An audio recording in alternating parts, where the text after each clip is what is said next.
aggravation des charges financières. Ce rejet infondé de ma proposition ne visait rien d'autre qu'à permettre au PASTEF de reprendre l'initiative pour aménager la loi d'amnistie à sa convenance. En effet, tout le monde aura compris que l'abrogation totale est inacceptable pour le régime actuel, dont les chefs ont négocié les termes de l'amnistie.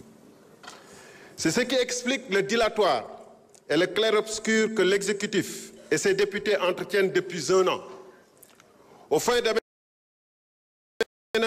la loi à sa convenance, le système PASTEF a conçu un camouflage juridique honteux sous la forme d'une pseudo-loi d'interprétation, comme toute personne dotée de bonne foi peut en attester. Au lieu d'interpréter, cette proposition vise à modifier la loi. Mais on sait bien, depuis mon dernier face-à-face ici, avec le chef de cette majorité, on sait bien que cela n'est pas gênant pour eux de changer l'appellation des choses pour tenter d'en masquer la réalité objective, qui peut revenir en effet sur la qualification des fonds politiques, peut bien appeler du vin, du lait, un chat, un lion, ou encore une loi modificative, une loi interprétative. Mais la première mouture de la proposition de PASTEF, conçue dans la vitesse et la précipitation, pour faire oublier la mienne, était si manifestement avortée qu'elle a suscité dans les rangs même de la majorité des diverses tentatives de sauvetage sous forme d'amendement.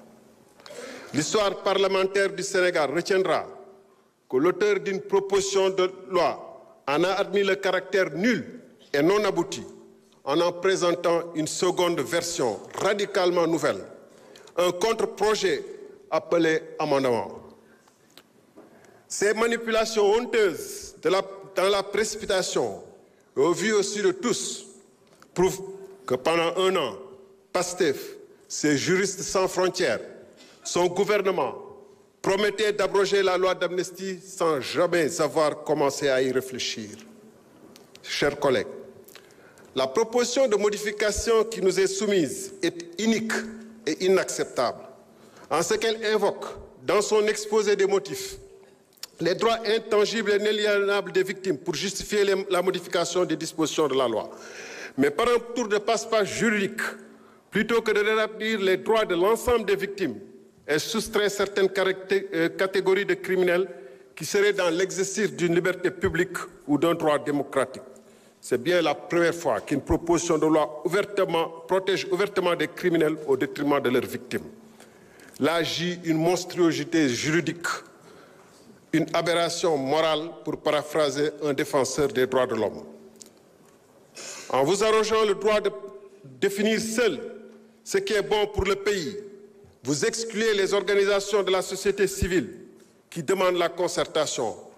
En prétextant détenir seule la vérité absolue, que vous confondez avec la majorité absolue, vous répudiez le manifeste des 22 universitaires qui, en mars 2024, avaient dit aucune disposition ni principe ne s'opposerait à une abrogation de l'amnistie après l'élection présidentielle. Da ngeen ne na leer, mais da ngeen ne bu yëpp leer na am rek lu leer leneen ni bu mu leer. Da ngeen ne manifestation am na ñu nekk ci biti bu manifester bàyyi leen ñu manifester. Merci jërëjëf.